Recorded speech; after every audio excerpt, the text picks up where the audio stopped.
Alors, bonjour tout le monde, j'espère que vous allez bien.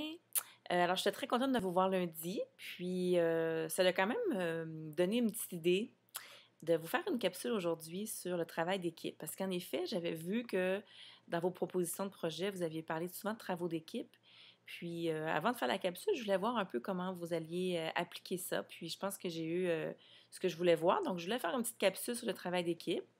Le travail d'équipe, c'est quelque chose qui est difficile à maîtriser pour tous les enseignants, pas juste vous, les apprenants enseignants, mais vraiment tous les enseignants. Je donne quelques petits trucs qui ont été développés à ce sujet. Donc, premièrement, il faut comprendre que le travail d'équipe, c'est une opportunité. C'est une opportunité pour tout le monde, autant pour l'enseignant que pour les élèves. Donc, il faut bien réfléchir à comment on planifie ça. Moi, je propose de vraiment considérer la chose suivante, c'est que le travail d'équipe, ça nous permet de donner du temps personnalisé aux élèves, presque un à un, deux. C'est comme des mini-équipes d'orthopédagogie de deux, trois élèves à la fois. Donc, quand les élèves travaillent en équipe, il ne faut pas juste se promener comme ça puis attendre qu'ils fassent le travail. Il faut vraiment s'impliquer, poser des questions. Ça, j'ai remarqué que c'était une lacune. Poser des questions. Qu'est-ce que tu fais? Comment tu es arrivé là? C'est une bonne idée? As-tu pensé à ça? Pourquoi on pose des questions? Pour que l'élève concrétise qu'est-ce qu'il est en train de faire, pour que l'élève se rende compte de ce qu'il est en train de faire, qu'il y a des connaissances pratiques qui se mettent à se transférer dans les connaissances procédurales, en fait. Mais aussi parce que quand on pose des questions, on voit où se trouve la compréhension de l'élève et où se trouvent les incompréhensions de l'élève.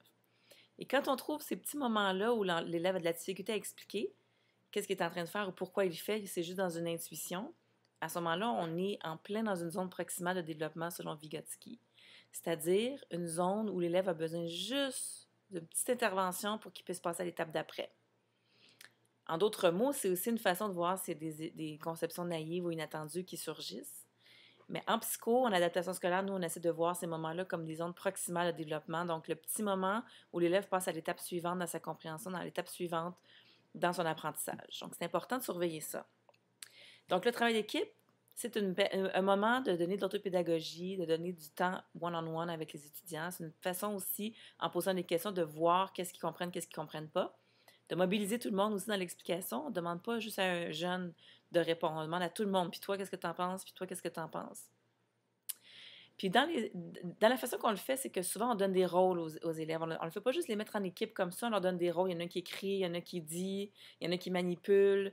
Il y en a qui va chercher du matériel. Mais il faut toujours qu'ils soient actifs. Si on les met responsables du matériel, ça dure une minute ou deux. Ils vont chercher le matériel, puis c'est tout, ils ont fini.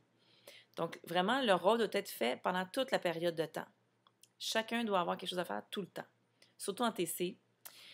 Aussi, ce que je voulais dire là-dessus, c'était qu'il fallait aussi s'assurer de faire les regroupements selon la clientèle. Donc, les TC, on met des jeunes qui sont ensemble, qui se ressemblent, qui ont envie d'être impulsifs de la même façon. On met des jeunes qui sont peut-être plus songés, qui aiment mieux prendre leur temps ensemble aussi pour éviter les frustrations puis les difficultés de coopération sociale. Si on a des clientèles à difficulté d'apprentissage, on les met à par niveau. On ne les met pas les plus forts avec les plus faibles, parce que les plus forts finissent par tout faire, puis les plus faibles ils ont une note facile. On les met vraiment tous dans la même équipe, sont presque tous du même niveau. Donc, trois débutants ensemble, trois médiums ensemble, trois experts ensemble, par exemple. Puis le temps, le dernier moment, la dernière chose qu'il faut penser quand on planifie les travaux d'équipe, c'est le temps. Si nous, on fait le travail, puis ça nous prend 7 minutes, alors on fait x3 ou même x4 pour les étudiants, surtout si on rajoute des élèves. Donc, c'est-à-dire que si moi, ça m'a pris 7 minutes de faire un truc, bien, je m'attends à faire une vingtaine de minutes pour les étudiants. Si je rajoute un étudiant troisième personne dans l'équipe, quatrième personne dans l'équipe, je vais augmenter de 7 minutes à chaque fois à partir de là. Alors, c'était ça pour la capsule travail d'équipe. J'espère que ça vous aide. C'est vraiment quelque chose que j'ai compris, moi, un peu tard, puis j'étais bien contente de l'avoir compris. Donc, j'espère que ça va vous être utile.